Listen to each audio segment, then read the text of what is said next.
Very soon, the bulk of the cars that will be sold will be powered by an electric motor, which is something that we all take for granted, especially seeing how the regulations are making leaps and bounds in this regard.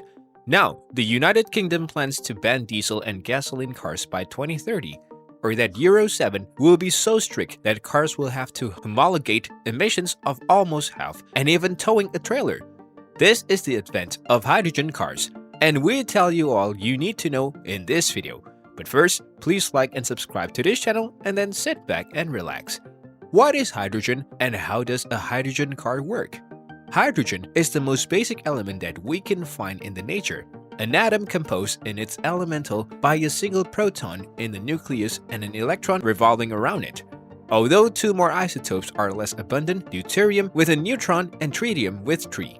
However, regardless of these chemical definitions to our eyes, it appears in the form of a gas composed of molecular hydrogen, which is colorless, odorless, and tasteless. And although in an almost residual form in the air we breathe, might as well go through it.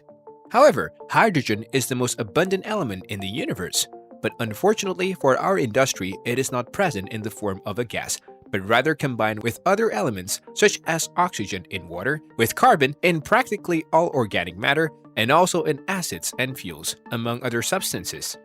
In a hydrogen car, this gas is reacted with oxygen from the air to obtain electricity that feeds the electric motor and water as waste. As we will tell later, to make a car of this type work, molecular hydrogen is needed in the form of a gas, which is obtained industrially, normally through an electrolysis process. Thus, through a series of redox reactions, the molecular hydrogen found at high pressure in the vehicle's tank reacts with the oxygen in the air, giving rise to an electrical current that is used to rotate another electrical, and a few drops of water are expelled as residue. It is therefore an exoteric reaction infers to electrolysis, which releases energy in the form of electricity instead of supplying it, and it is that to a certain extent if we see the process globally. And saving the distances, we can understand hydrogen is a kind of battery, because in the first place it is obtained from the water supplying electricity and then getting water again by releasing a smaller amount of electricity. The problem of the electric car with batteries. However, the problem with electric cars is evident, and it is none other than recharging, rather than the batteries themselves. This problem can be divided into double aspects: time and infrastructure. On the other hand, the network of fast charging points that we can consider more or less standard today is 50 kilowatt, which means that filling the battery of our typical electric will take us an hour. In addition, there are many limitations to speeding up this process, such as the faster a battery is charged before it degrades, so the technique must progress in such a way that it allows continuing to maintain a compromise between both factors, and on the other, that the cost of installing a charging point with a higher power is very high, and it may even mean resizing the electrical connections to that area. Remember that the power of a 100 meter square house is estimated at 5.75 kilowatt.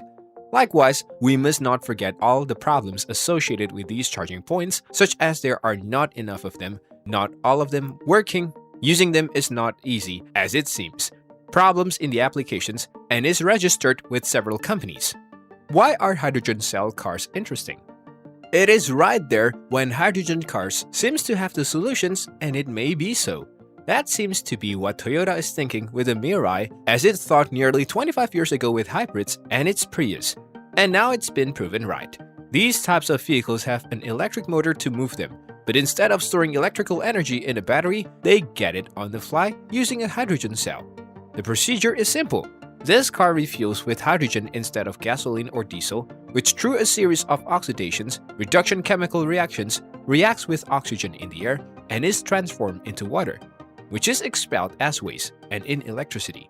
That electricity is stored in a small battery, 1 or 2 kilowatt-hour, which acts as a kind of flywheel to ensure that a continuous and stable flow of electricity reaches the motor.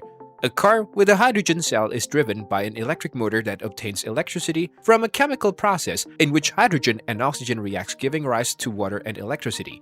With this, practically all the problems of the traditional electric car are solved. Since the refueling time and process are similar to that of a traditional car, And as for the refueling network, it only would be enough to add a suitable tank and pump next to conventional service stations, something like what happens with LPG. In addition, it would even be possible to create a company similar to the CLH that is in charge of supplying it.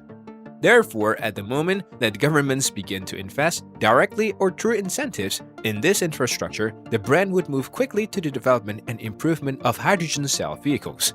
What's more, even those governments will be able to create their tax network around commercialized hydrogen, just as it happens with diesel and gasoline, something that they cannot do with electricity in such an overwhelming way, being the moment in which be aware of it when you get down to business. The advantage of hydrogen is that it can be treated like LPG, supplied at gas stations as another fuel and fill the tank in 5 minutes. Another factor that will accelerate this trend in favor of hydrogen in a few years will be road transport. We have recently learned how the main European truck manufacturers have agreed that they will no longer market diesel trucks after 2040. And today, the only viable alternative is hydrogen, since the battery they would need would be too large and heavy, and the unaffordable charging time. In this sense, we have already echoed different projects more or less developed, such as the 7 Hyundai trucks that circulate in Switzerland and Mercedes-Benz prototypes. Hydrogen is not without its problem either. However, all that glitters is not gold, because just as it happens with electric cars and obtaining the electricity they need, the same happens with hydrogen. That is to say, it is no use to have a car that does not pollute if we transfer that pollution to obtaining its fuel. The hydrogen consumed by these vehicles is called dehydrogen, as it is made up of 2 hydrogen atoms. It turns out that hydrogen as such as an element is one of the most abundant in the universe and on our planet, but that H2 that we need is not. So, we must obtain it from other substances such as hydrocarbons, which would not be the most ecological. Another way to achieve this is through electrolysis, which consists of immersing 2 electrodes in water and passing an electric current that can be obtained through photovoltaic panels, decomposing said current into oxygen and hydrogen.